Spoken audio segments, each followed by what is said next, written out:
Kira from Kira's Wholesome Kitchen and the JVT program.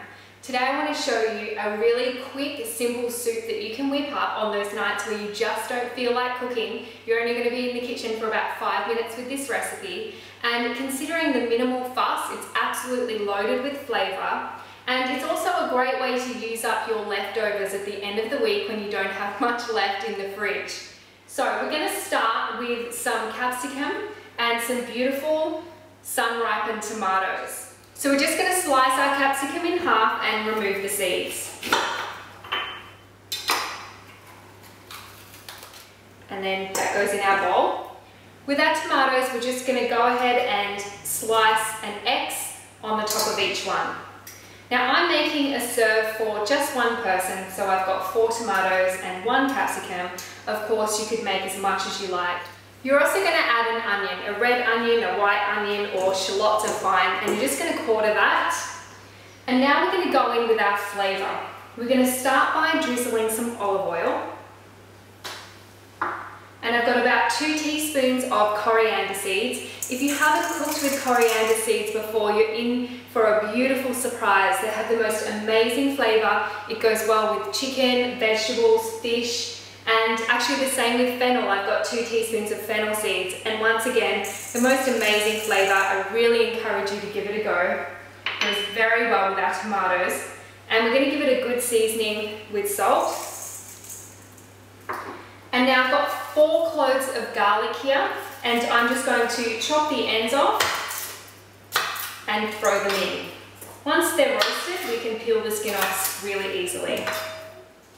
Now we're just going to toss that together to make sure that it's nicely coated in the oil and the spices, and then we're going to place it onto our baking tray.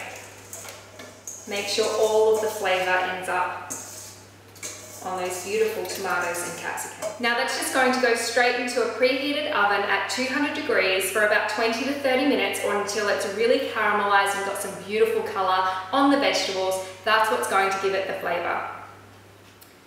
So you can see that our capsicums and tomatoes have some beautiful toasted color.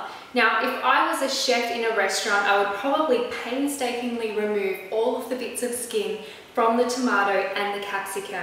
However, this is at home, and I love rustic food in my home, so I'm only going to remove the bits that come off easily, but I'm not going to worry too much about it. You want to remove the skin from the garlic though, because that's not going to blend up very nice. Now we're just going to add some boiling water from the kettle. Now when I have some really nice homemade chicken stock, which I like to stock up in my freezer, then I'm going to go and add that. But today I don't have any, so water it is. And then we're going to carefully blend it, start on a really low setting, and make sure that the steam can escape from the top as you're blending it. You want to be very careful that this doesn't splash out and burn you. So blend it until it's really smooth and check it for seasoning. That is literally it. How simple was that?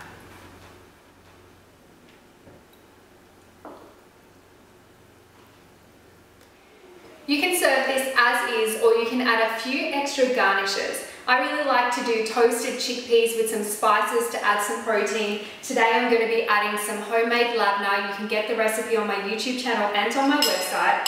And I've just added some fennel seeds to the labna. I've got some black salt here, a little bit fancy. Of course, normal salt is absolutely fine. And I've got some gorgeous baby herbs here. I just like to make my dishes pretty, because you do eat with your eyes. And that is literally it.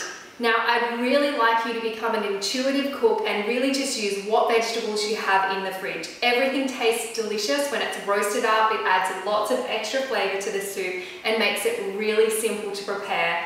Another one of my favorites is carrot and fresh fennel with the fennel seeds and coriander seeds as well. Of course, pumpkin and sweet potato and all of those beautiful root vegetables work perfectly as well. So give it a go. Let me know what your favorite combination is.